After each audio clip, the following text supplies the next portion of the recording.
और इस ईद के मौके पर हमें इस बात पर मुतफक्किर रहना चाहिए। देगलूर शहरामध्ये ईद उल फित्रची आज ईदगाह येते। रामदास पडे सुंटारकर आपल्या सोबत आहे। सर, देगलूर शहरवासियांना काय सांगा?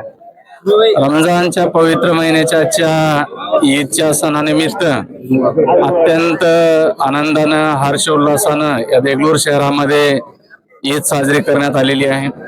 शहरातील सर्व समाजातील समाज बांधवांनी सामाजिक सलोखा शांतता राखून पवित्र असं रमजान महिन्याचा हा उत्सव साजरा झालेला आहे।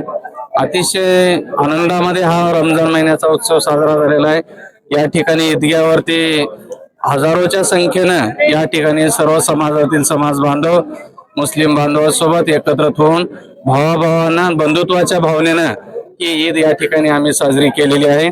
माझ्याकडून माझ्या पक्षाकडून आम्हा सर्वांकडून देगलूर शहरातील सर्व बांधवांना या रमजान ईद निमित्त सर्वांना मी मनपूर्वक शुभेच्छा देतो।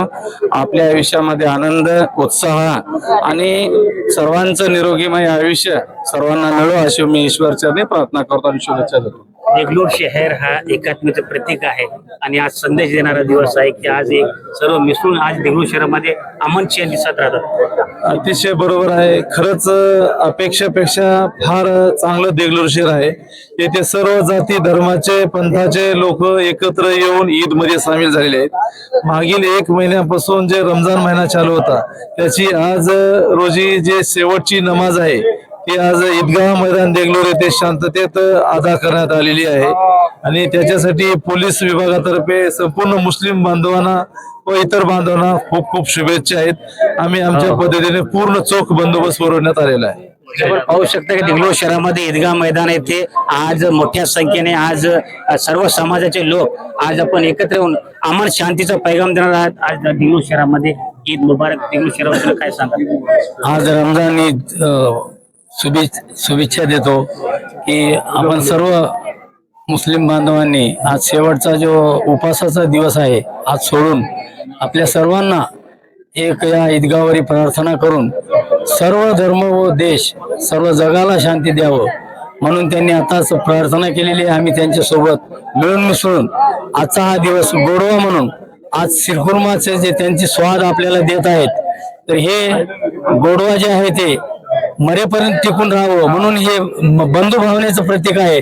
म्हणून या ईद निमित्त मी सर्व मुस्लिम बांधवांना शुभेच्छा देतो। माझे 2 शब्द संपवतो। जसे की पाहू शकता आपण देगलूर नगरीचे माजी नगराध्यक्ष मोगलाजी शेटवार आता गळाभेट घेत आहेत आणि पाहू शकता यांना आज देगलूर शहरामध्ये आज सर्व समाज एकत्र बंधुभावाने राहतात आणि प्रतीक म्हणून ओळखलं जातो। पवित्र रमजान दिनानिमित्त सर्व मुस्लिम बांधवांना प्रथमतः मी सर्वांना शुभेच्छा देतो। देगलूर शहर हा अगोदरपासूनच समाजातील विचाराचा आहे। या ठिकाणी कोणताही सण असो सर्व समाज एकत्र येऊन या ठिकाणी ईद अदा करतात आणि कोणतेही आजपर्यंत देगलूर शहरामध्ये असं कोणतं झालं की ज्या गणपती उत्सव असो दुर्गा उत्सव असो रमजानचं ईद असो सगळ्यामध्ये पूर्ण मोहरम असो सगळ्या जाती धर्माचे एकत्र येऊन या ठिकाणी आणि सर्व हिंदू मुस्लिम शीख इसाई सर्व या ठिकाणी एकत्र येऊन काम करतात। शांततेचं प्रतीक म्हणून ओळखला जातो। 100% शांततेचं प्रतीक आहेच। जसे की आपण पाहू शकता मोगलाजी शिचोर होते आपल्या सोबत आज देगलूर शहरामध्ये वाई सोनकांबळे सर आपल्या सर काय सांगा देगलूरवासियांना? ईदचा महिना जो गेल्या महिन्याभरापासून चालू होता या ठिकाणी इस्लाम याचा अर्थ शांती आहे आणि जगाला शांततेचा संदेश देणारा हा धर्म आहे आणि म्हणून या निमित्तानं आमच्या मुस्लिम बांधवांनी रोजा 1 महिना पकडून अल्लाह तालाची खिदमत केलेली आहे आणि त्या काळामध्ये त्यांच्याकडून जाणून अंजनामध्ये काही जर चुका झाल्या त्याच्याबद्दलही अल्लाह तालाशी त्यांनी क्षमा मागितलेली आहे आणि या देशातल्या सर्व लोकांसाठी अमन आणि शांतीची प्रार्थना केलेली आहे आणि सर्वांनी एकत्र या ठिकाणी बंधुभावाने वागलं पाहिजे। या देशाची प्रगती त्याच्यात आपली प्रगती आहे हे सगळ्यांनी त्यांनी मान्य केलेलं आहे। म्हणून या निमित्त सर्व माझ्या मुस्लिम बांधवांना माझ्यातर्फे हार्दिक शुभेच्छा। जसे की पाहू शकता पण आज ईदगाह परिसरातला हा आपण थेट प्रक्षेपण पाहत आहोत। देगलूर शहरामध्ये आज आपण पाहू शकता की हा ईदगाह मैदानचा परिसर आहे आणि देगलूर शहरामध्ये मोठ्या संख्येने आज इथे ईद उल फित्रची नमाज अदा करण्यात आली आणि आपले देगलूर शहराचे मुफ्ती साहेब यांच्याकडे थेट आपण जाणार आहोत।